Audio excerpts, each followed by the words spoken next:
Right, in a keynote address at the Kgalema Motlanthe Foundation's annual meeting, Finance Minister Godongwana issued a severe warning about South Africa's failing public finances. With the midterm budget set for Wednesday, Godongwana painted a bleak picture, warning that all available government funds would be depleted by the end of March 2024. The Democratic Alliance marched to his office on Friday to deliver a memorandum about the rising cost of living in South Africa.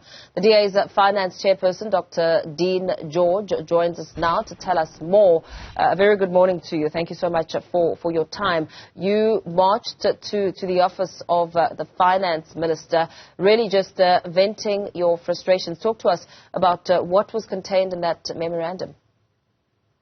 Well, we went to the minister's office last year and we handed over a memorandum specifically talking about the increasing hunger in South Africa and the rising cost of living. South African households are battling to put enough food on the table. So we went last year, we handed over a memorandum, we asked the minister to cut VAT on a number of items in the food basket, additional items. We did the same again this year because the minister did not respond. Last year, after we raised the matter in Parliament and in various other fora, and the minister has not responded. So our question is, why is government not responding when there is this cost of living crisis? And the only conclusion we can reach is that it just doesn't care. And that's not acceptable. So that's why we went there, because we wanted to wake the minister up, because on Wednesday he is going to be delivering his medium-term budget policy statement, and he does then have the opportunity to put a money bill, and that can actually do that, because South Africans are battling. And the reason, and the minister said it already, our economy hasn't grown because government's picked the wrong policy. So our economy is not growing. We're not getting enough money in tax revenue. So there simply isn't enough to pay for the projects that are already on the table. The social relief of distress grant is not budgeted for from next year in April. So where's that going to come from? And what are people going to do when that stops? I mean, it's very small, but it is actually making a difference to people, because people are actually facing starvation. And that's not acceptable in a country such as ours that is actually quite rich. But government has picked the wrong policy choices. So we went there simply to make that statement, you must actually do something here. It is government's job to do that. And now they must do their job.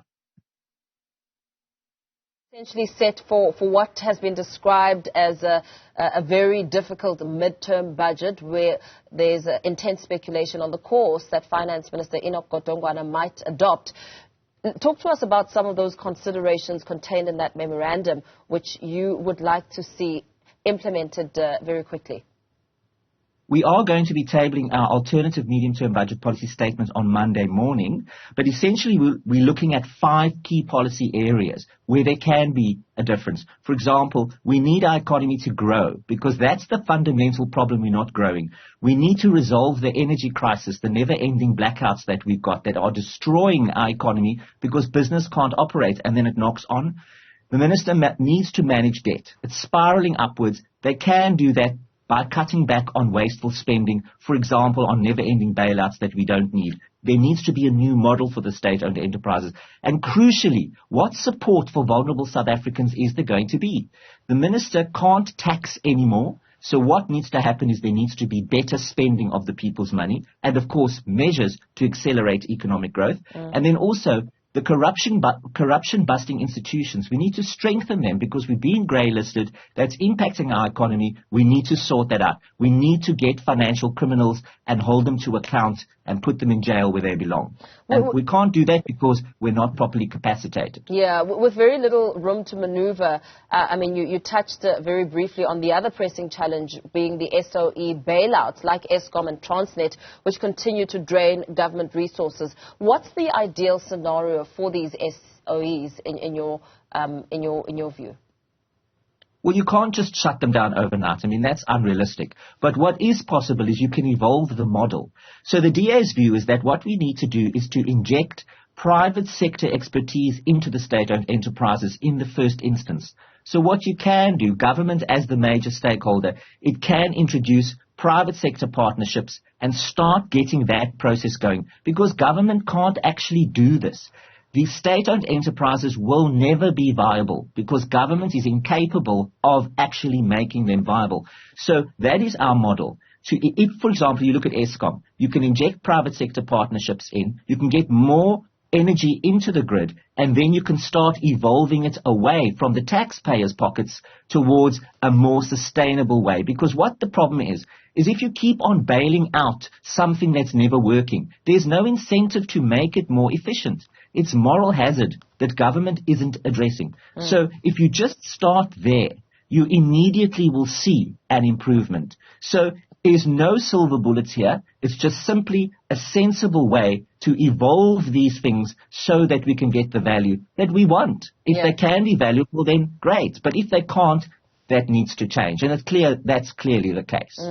Some economists, speaking ahead of the financial tightrope that South Africa is currently walking, have spoken to potential solutions, one of them including increasing revenue through taxes, which could have ramifications, putting many into higher tax brackets. The others speak around cutting back on expenditure or escalating borrowing. How viable could that be? Well, certainly on taxes, it is absolutely not acceptable. We will never accept an increase in tax because there's discussion on whether that should increase. There's no way that South African households can actually tolerate that. So no ways we will not support increases in tax. On the borrowing, there isn't enough space to borrow. Government can't borrow itself into viability here. It isn't going to work because there's a massive revenue shortfall because the economy isn't growing.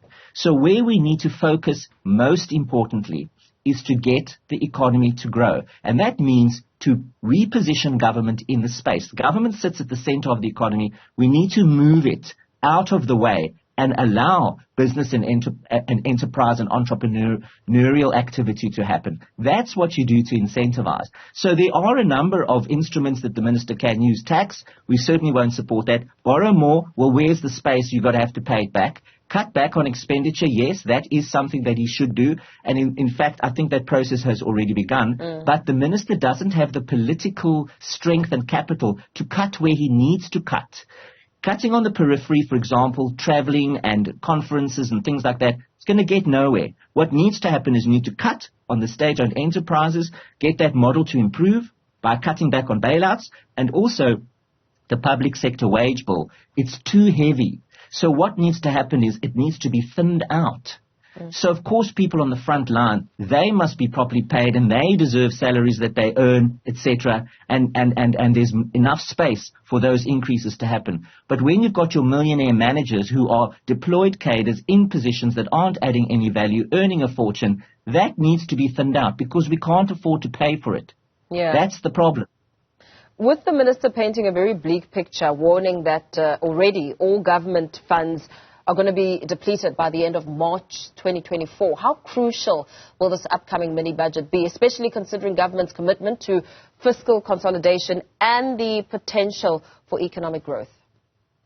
Yes, he's in a very tight spot, but actually government is not going to run out of money at the end of March. It's going to run out of money earlier because what's happened is, remember that there is an under-collection in revenue because our economy has not grown as fast as projected. So the number in the budget is overstated in revenue. We've done projections and we've done the analysis and the research. Many departments are already getting to depletion, so they will actually run out of money before the end of the year. That's what's going to happen. And that's why this is so crucial. And that's why the minister is in fact scrambling, because he knows that, as well as I do, that is going to happen earlier than March. And when that happens, you have a crunch. So government is then unable to actually pay for the things that it's in the budget already now. So the big question is, what does this mean for average South Africans? Where's the money going to come from for the social relief of distress grant? Is that going to end? And then, is the minister really going to put pressure on South Africans by increasing that? I don't think so. I really do not think that is possible because South Africans are already going hungry. 41% of households are not able to put enough food on the table already. You can't squeeze South Africans anymore. That certainly tells you government is completely out of touch and doesn't care.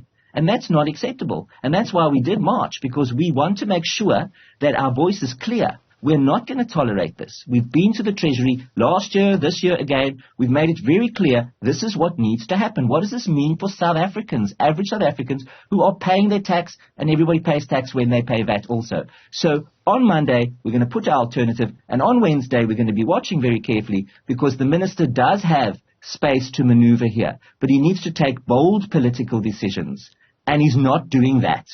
That's what he needs to do, and he's in an awkward spot, but it has to happen, because how do you look hungry South Africans in the face and tell them, well, you know, we've run out of money and there isn't enough space? Well, I'm sorry, it doesn't work like that.